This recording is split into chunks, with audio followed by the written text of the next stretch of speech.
आप सभी का इस अच्छी प्यारी सी वीडियो में स्वागत है। आइए आज इस वीडियो के माध्यम से मैं आपको भक्ति काल का विभाजन पढ़ाने वाला हूं।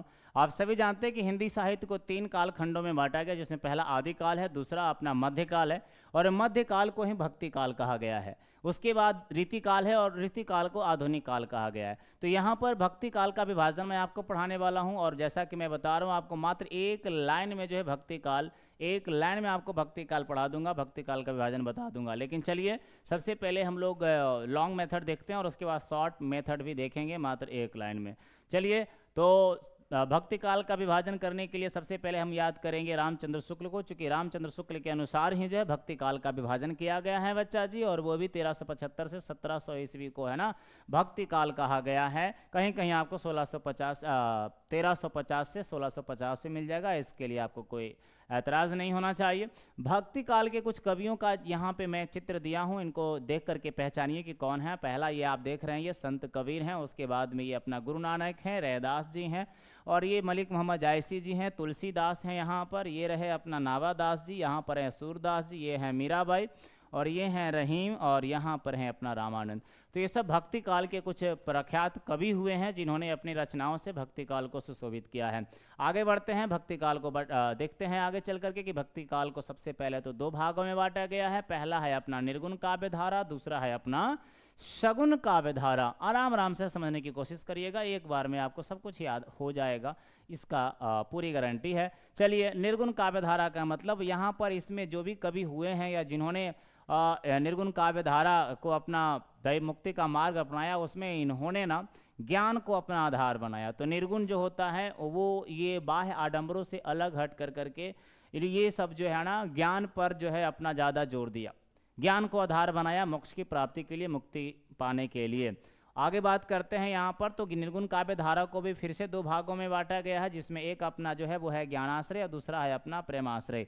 तो जिन्होंने ज्ञान का आश्रय लिया, ज्ञान पर आश्रित हुआ, वो अपना ज्ञानाश्रय हो गए, और जिन्होंने प्रेम संबंधों का, प्रेम का बखान किया और प्रेम के माध्यम से प्रभु भक्ति की, प्रेम के माध्यम से जो है मोक्ष और मुक्ति की प्राप्ति हेतु जो है कामना करी, तो वो अपना जो है प्रेमाश्रय शाखा के कवि हो जाएंगे। ठीक उसी प्रकार से यदि हम बात करते हैं सगुण काव्य धारा का, तो सगुण काव्य धारा को भी फिर से 2 भागों में बांटा गया है, जिसमें पहला है राम भक्ति शाखा और दूसरा है अपना कृष्ण भक्ति शाखा। देखिए बहुत बड़ी बात है, राम भक्ति शाखा और दूसरा कृष्ण भक्ति शाखा। जिन्होंने राम का उपासना किया वो राम भक्ति शाखा के हो जाएंगे, और जो कृष्ण का उपासना किया या फिर जिन्होंने कृष्ण की भक्ति करी वो कृष्ण भक्ति शाखा के हो जाएंगे। आइए इन चारों का एक अलग अलग नाम मैं आपको बताना चाहूँगा। चूँकि जो ज्ञानाश्रय हो गए उनको संत कहते हैं, भाई याद रखना आपको, इनको संत कवि कहते हैं, और जो प्रेमाश्रय हो गए उनको सूफी, चूँकि यही सब पूछता ज़्यादा है, सूफी कवि कहेंगे, ये सूफी हो गए और ये संत हो गए। उसके बाद जो राम भक्ति शाखा के हुए उन्हें हम यहाँ पर राम मार्गी कहते हैं। चलिए उनको हम लोग कहते हैं राम मार्गी, ये हो गए राम मार्गी। तो बताओ ये क्या होंगे, चलो इनको यहाँ पे लिख देता हूँ, ये होंगे कृष्ण मार्गी, ये होंगे कृष्ण मार्गी।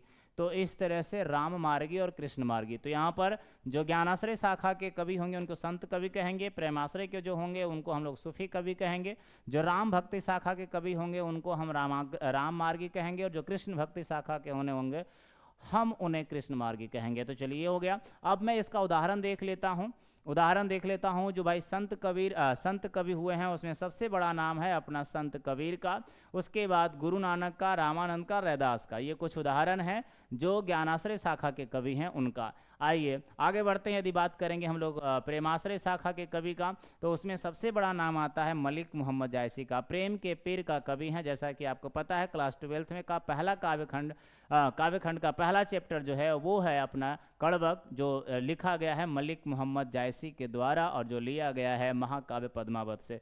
आइए उसके बाद ये अपना कुतुबन है और उस्मान, ये सब जो है प्रेमाश्रय शाखा के कवि हैं।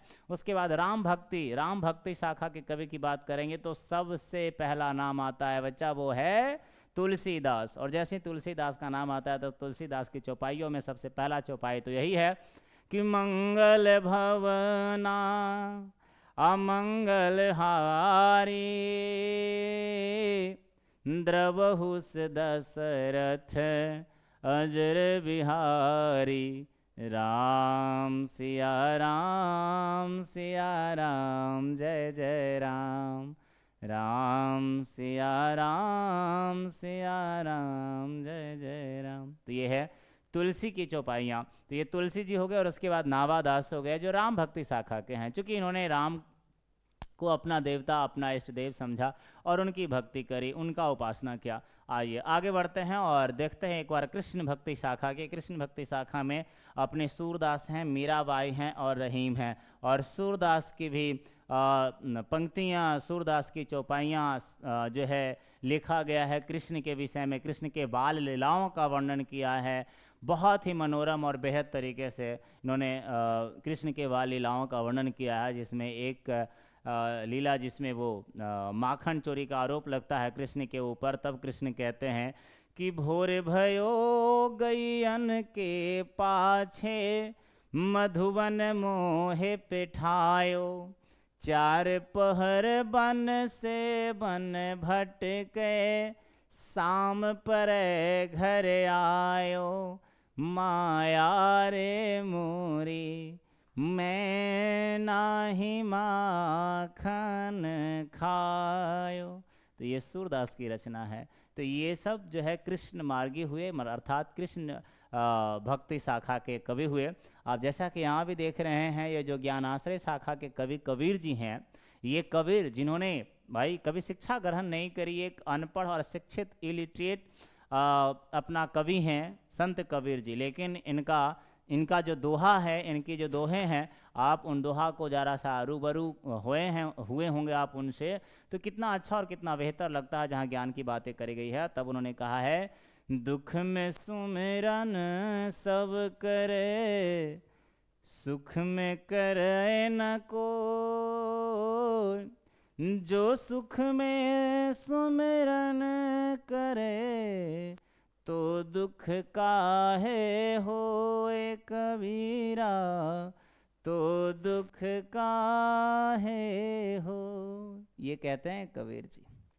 गुरु नानक जी भी कहते हैं कि भाई हम तो खुद को भगवान के रूप में भाई ढाल लिया है, खुद को भगवान के स्वरूप में जो है ढाल लिया है। तब गुरु नानक जी कहते हैं कि नानक लीन भयो गोविंद सो, जयो पानी संग पानी। ये कहते हैं कि हम जो है उस प्रकार से प्रभु में लीन हो गए हैं जिस प्रकार से एक पात्र के पानी को दूसरे पात्र के पानी के साथ मिला दिया जाता है और दोनों का विभेद समाप्त हो जाता है। ठीक उसी प्रकार से हम प्रभु के साथ खुद को एकाकार कर लिए।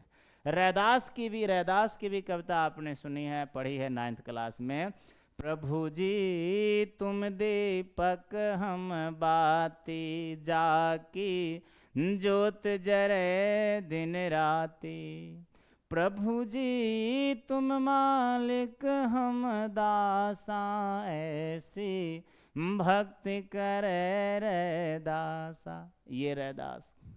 तो ठीक इसी प्रकार से इन सभी कवियों का मैं कुछ जहाँ तक हमें समझ है मैं आपको बताया। अब वो बारी आ गई, जैसा कि मैं आपसे कमेंट किया था कि भाई एक लाइन में कैसे याद करना है। देखिए, तो आप यहाँ से चलेंगे। आइए एक बार बात करते हैं, चूँकि समझना है आपको और अच्छे से समझ भी जाएंगे कैसे आपको एक बार में ही सबको याद कर लेना। उदाहरण के साथ भक्ति काल बस एक लाइन में समाप्त होने जा रहा है। चलिए आइए देखते हैं इसको। बन रही आप हमारे वीडियो में, देखिए कैसे इसको मैं एक लाइन में याद करा दो। कहना है श्री गुरु चरण सरोज रज, श्री गुरु चरण सरोज रज, निज मन मुकुर सुधार। ऐसी कुछ है। लोग कुछ दोहा पढ़ते हैं, चौपाई पढ़ते हैं, तो उसी तरह से यहाँ आपको पढ़ना है कि भक्ति काल निर्गुण सगुण। कहना है कि भक्ति काल निर्गुण सगुण, ज्ञान प्रेम राम कृष्ण। कैसे? भक्ति काल निर्गुण सगुण, ज्ञान प्रेम राम कृष्ण। गुरु कबीर कुतु जायसी, तुलसी सूर मेरा रहीम। गुरु कबीर कुतु जायसी, तुलसी सूर मेरा रहीम। कैसे याद करना है मेरे प्यारे बच्चों यहाँ से चलेंगे। भक्ति काल निर्गुण सगुण का मतलब हो गया भक्ति काल को दो भागों में बांटे, निर्गुण और सगुण में। तो भक्ति काल निर्गुण सगुण, ज्ञान प्रेम राम कृष्ण। तो यहाँ पे चलना है, निर्गुण में ज्ञान और प्रेम हो जाएगा और सगुण में राम और कृष्ण हो जाएंगे। बच्चा जी यहाँ पर ज्ञान को आपको राम के साथ जोड़ना है और प्रेम को आपको कृष्ण के साथ जोड़ना है। आप ऐसे भी जाने, यदि मैं ये बात बोल रहा हूँ तो आपको समझ में आ ही रही होगी। ज्ञान का प्रतीक राम को मानिए और प्रेम का प्रतीक आप जो है श्री कृष्ण को मानिए। तो वही कहना है, एक बार फिर से चल रहे हैं कि भक्ति काल निर्गुण सगुण, ज्ञान प्रेम राम कृष्ण, गुरु कबीर कुतु जाय से, तुलसी सूर मेरा रहीम। गुरु कबीर कुतु जाय से, तुलसी सूर मेरा रहीम का मतलब क्या हो गया कि गुरु कबीर जो हो गए वो ज्ञानाश्रय के हो जाएंगे, कुतु जायसी जो हो जाएंगे वो प्रेमाश्रय के हो जाएंगे, और उसके बाद तुलसी से तुलसीदास और साथ में नावादास याद रख लेना है, राम भक्ति शाखा के हो जाएंगे, सूर मेरा रहीम हो जाएंगे अपने कृष्ण भक्ति शाखा के। तो इस तरह से कैसा लगा आपको ये मेरा वीडियो ज़रूर बताइएगा, क्योंकि हमने कोशिश करी है आपको बेहतर तरीके से याद कराने का। और जैसा कि मैं आपको बोला था एक लाइन में, और एक ही लाइन में यहाँ से मैंने आपको याद कराया कि भक्ति काल निर्गुण सगुण, ज्ञान प्रेम राम कृष्ण, गुरु कबीर कुतु जाय से, तुलसी सूर मेरा रहीम। तो बहुत बहुत धन्यवाद आप सभी का। यदि आप यहाँ तक हमारे वीडियो को देखे हैं तो प्लीज़ मेरे वीडियो को लाइक कर दीजिए और एक प्यारा सा कमेंट कर दीजिए, और हो सके तो अपने सहपाठियों में, अपने दोस्तों में, अपने सर्कल में मेरे वीडियो को थोड़ा प्रसारित करिए, जिससे मुझे कुछ सपोर्ट मिलेगा, हौसला बढ़ेगा, और इसी तरह की और अच्छी अच्छी वीडियो मैं आपके लेकर के आता रहूँगा। तो चलिए मिलते हैं किसी और वीडियो में, तब तक के लिए धन्यवाद।